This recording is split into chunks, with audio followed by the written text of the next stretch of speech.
حضرت خالد بن ولید رضی اللہ عنہ ایک دانشمند سپہ سالار تھے۔ آپ کو اندازہ ہو گیا کہ جب تک مسلمہ قتل نہ ہوگا یہ طوفان ختم نہ ہوگا، کیونکہ بنی حنیفہ تو اپنے مقتولوں کی تعداد سے بھی ذرا برابر خائف نہ ہو رہے تھے، بلکہ اسی شجاعت کے ساتھ جیسا کہ وہ پہلے لڑ رہے تھے برابر لڑتے جا رہے تھے۔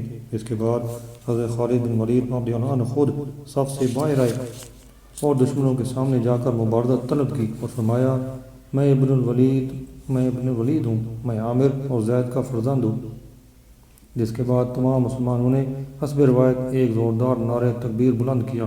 اب جو بھی مرتد حضرت خالد کے سامنے آیا وہ قتل ہوا۔ اب صورتحال پلٹ گئی اور مسلمانوں نے مرتدوں کو بری طرح قتل کرنا شروع کر دیا۔ حضرت خالد نے مسلمہ کے قریب پہنچ کر اسے للکارا۔ اس کے متعلق حضور صلی اللہ علیہ وسلم کی ایک روایت تھی، آپ نے فرمایا تھا کہ ایک شیطان مسلمہ کے تابع ہے، جب وہ اس کے پاس آتا ہے تو اس کے منہ سے اس قدر کف جاری ہو جاتا ہے کہ یوں دکھائی دیتا ہے جیسے اس کے دونوں جبڑوں میں گویا ناسور ہے، اور اگر کوئی بھی بات مسلمہ کرنا چاہتا ہے تو وہ شیطان اس کو روک دیتا ہے۔ لہذا کبھی اگر تم لوگوں کو اس کے خلاف موقع مل جائے تو ہرگز اس کو ہاتھ سے نہ جانے دینا۔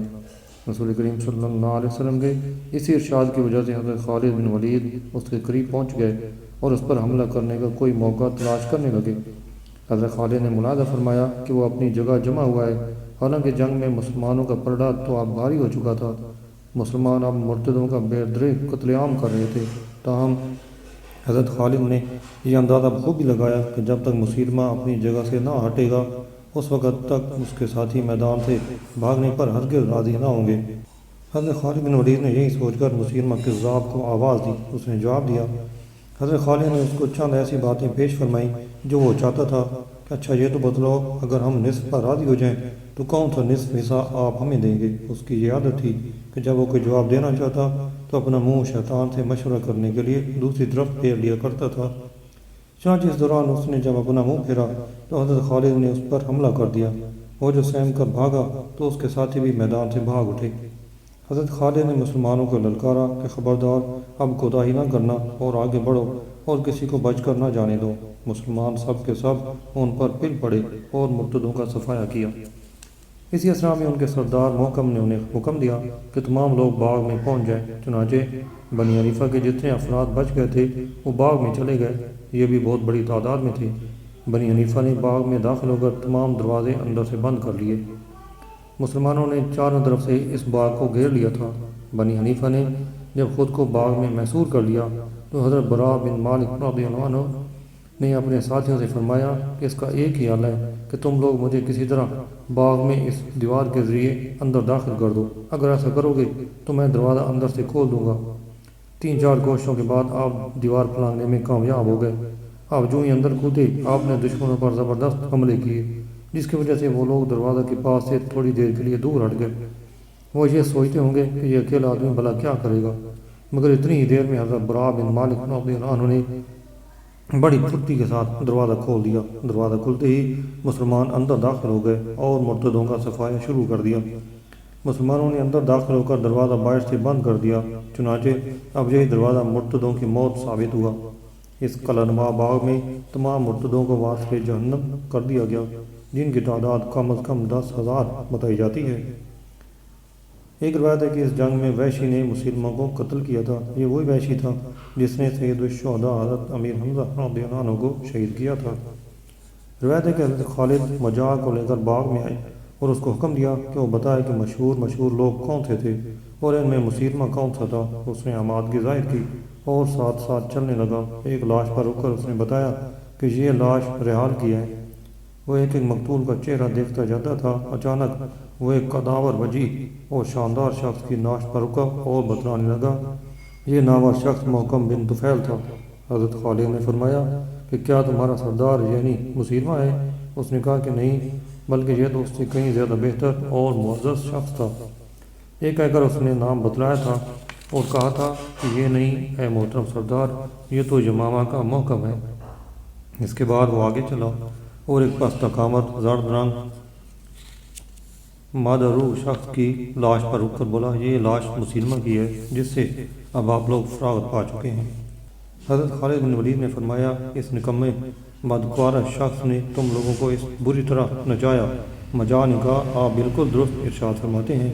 کچھ دیر بعد وہ بولا کہ اے سردار محترم، آپ یہ بات ضرور یاد رکھیے کہ یہ لوگ جو آپ کے مقابلے پر آئے تھے وہ تو بہت ہی گھٹیا اور جلد باز تھے، جو اصل میں ذی مرتبہ اور صاحبان وقار ہیں وہ تو سب قلعہ میں مقیم پذیر ہیں۔ حضرت خالد نے فرمایا یہ تم کیا کہہ رہے ہو؟ مجاع نے کہا کہ جو بھی کہہ رہا ہوں بالکل درست ہے، اگر آپ اجازت دیں تو میں ان سے صلح کی بات کروں۔ حضرت خالد نے فرمایا کہ صرف ان کی جانیں بخش دی جائیں گی، اس کے علاوہ تمام اشیاء پر قبضہ کر لیا جائے گا۔ چنانچہ مجاع قلعوں میں گیا، وہاں تو سوائے بچوں، بوڑھوں اور عورتوں کے اور کوئی بھی نہ تھا۔ اس نے عورتوں کو زریں پہنائی اور ان سے کہا کہ میری واپسی تک تم قلعے کی فصیل پر نمودار ہو کر پھرتی رہنا، مسلمانوں کو یوں لگے گا جیسے تم سپاہی ہو۔ اس کے بعد مجاع واپس حضرت خالد کے پاس آیا اور کہنے لگا جس شرط پر میں نے آپ کے ساتھ صلح کی بات کی تھی قلعے والے اس کو نہیں مانے۔ اس کے ساتھ حضرت خالد نے دیکھا کہ فضیل پر سپاہی بڑی تعداد میں نمودار ہو رہے تھے۔ مجاع نے نئی تجویز یہ پیش کی کہ تمام سونا، چاندی، مویشی اور لونڈی غلام آدھے ان کے پاس رہنے دیے جائیں اور آدھے مسلمانوں کو دے دیے جائیں۔ یہ شرائط حضرت خالد نے قبول فرما لی، جس کے بعد مجاع ایک مرتبہ پھر قلعے کے اندر چلا گیا۔ اس نے قلعہ میں جا کر ایک مرتبہ پھر عورتوں سے کہا کہ تم اب اسلحہ لگا کر قلعے کی برجیوں پر نمودار ہو جاؤ۔ چنانچہ انہوں نے ایسا ہی کیا۔ اب مجاع ایک مرتبہ پھر حضرت خالد کے پاس آیا۔ آپ تو یہ دیکھ چکے تھے کہ برجیوں پر مسلح افراد موجود ہیں۔ آپ نے خیال کیا شاید جنگجو افراد کی بڑی تعداد قلعہ کے اندر موجود ہے۔ مجاع نے کہا سردار محترم، قلعہ والے اس شرط کو بھی قبول کرنے کو تیار نہیں، البتہ اگر آپ میری ایک اور بات مان لیں تو میں دوبارہ اندر جاؤں۔ آپ نے کہا کہ کیا ہے؟ تو اس نے کہا اگر آپ ایک چوتھائی پر مان جائیں تو میں جاتا ہوں۔ آپ نے اسے بھی منظور فرما لیا، چنانچہ صلح ہو گئی۔ قلعہ کے جب دروازے کھولے گئے تو اندر صرف عورتیں اور بچے تھے، کوئی مرد نہ تھا۔ حضرت خالد نے اس کو فرمایا کہ مجاع تم نے مجھ سے دھوکہ کیا۔ اس نے کہا میں مجبور تھا، میری قوم کا معاملہ تھا، سوائے اس کارروائی کے اور میں کر بھی کیا سکتا تھا۔ حضرت ابو ہریرہ رضی اللہ عنہ سے مروی ہے کہ حضرت خالد بن ولید رضی اللہ عنہ نے مجاع سے ان شرائط پر صلح کر لی کہ تمام سونا، چاندی، مویشی اور ہر سمت میں ایک باغ جس کو پسند کیا جائے اور نصف لونڈی غلام حضرت خالد کے حوالے کر دیے جائیں، مگر بنی حنیفہ نے ان شرائط کو تسلیم کرنے سے انکار کر دیا۔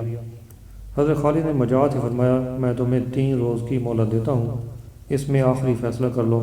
سلیمہ بن عمیر نے بنی حنیفہ سے کہا کہ تم اپنی عزت و آبرو کی حفاظت کی خاطر آخری دم تک لڑو اور کوئی بھی شرط قبول مت کرو، کیونکہ ہمارا قلعہ نہایت سنگین ہے، ہمارے پاس خوراک وافر مقدار میں ہے اور اب سردی کا موسم بھی شروع ہونے والا ہے۔ مجاع نے ان سے کہا اے بنی حنیفہ میری بات مانو، سلمہ کی بات ہرگز نہ مانو، یہ شخص تو بہت منحوس ہے، اور قبل اس کے کہ شرابین کا کہا ہوا قول کہ عورتوں کو زبردستی لے جایا جائے گا اور ان سے تمتع کیا جائے گا تم پر صادق ہے، تو تم لوگ ان سے ضرور صلح کر لو۔ چنانچہ بنی حنیفہ نے اس کی بات مان کر اس کے تصفیہ کو قبول کر لیا اور سلمہ کی بات کو رد کر دیا۔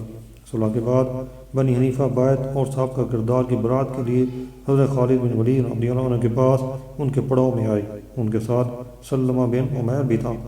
اس نے مجاع سے کہا مجھے خالد بن ولید کے پاس لے چلو تاکہ میں ان سے ان کی بھلائی کی ایک بات کروں۔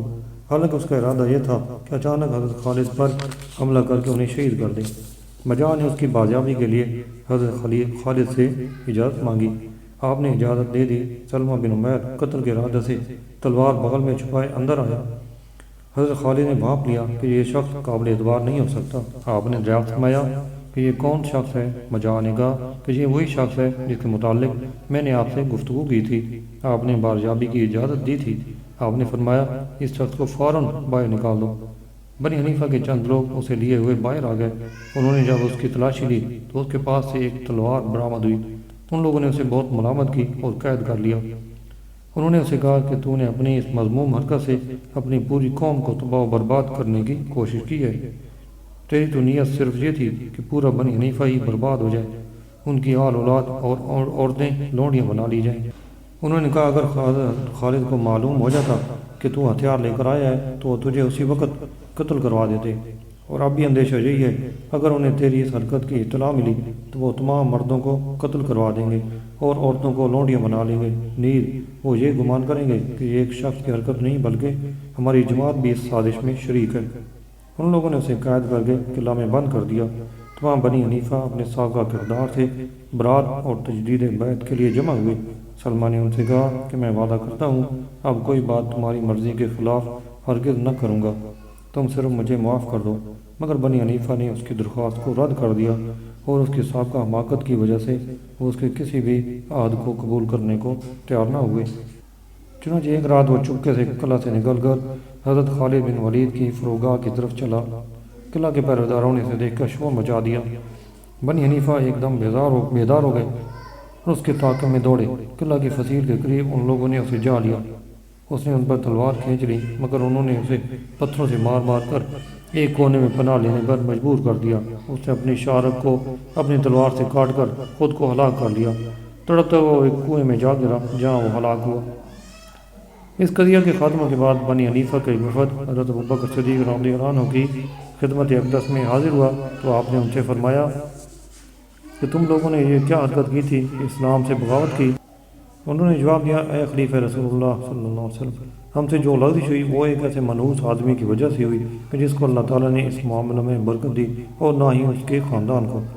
حضرت ابوبکر صدیق رضی اللہ عنہ نے فرمایا، اچھا پھر یہ بھی بتلاؤ کہ وہ تم کو کس بات کی دعوت دیتا تھا؟ انہوں نے کہا کہ وہ ہم کو بطور الہام یہ فکریں سنایا کرتا تھا، اے مینڈکی تو پاک ہے، صاف ہے، نہ کسی پینے والے کو روکتی ہے، نہ پانی گندا کرتی ہے، آدھی زمین ہماری آدھی قریش کی، مگر قریش تو ایسی قوم ہے جو اپنی حد سے تجاوز کر جاتی ہے۔ حضرت ابوبکر صدیق رضی اللہ عنہ نے فرمایا، سبحان اللہ، تم پر بہت ہی افسوس ہے، یہ تو اس قسم کا کلام ہے جسے آج تک نہ اللہ نے نہ ہی پیغمبر صلی اللہ علیہ وسلم نے فرمایا۔ وہ تمہیں کہاں تک بہکا لے گیا تھا؟ تو ان لوگوں نے ندامت کا اظہار کیا۔ لعنت اللہ علی الکاذبین۔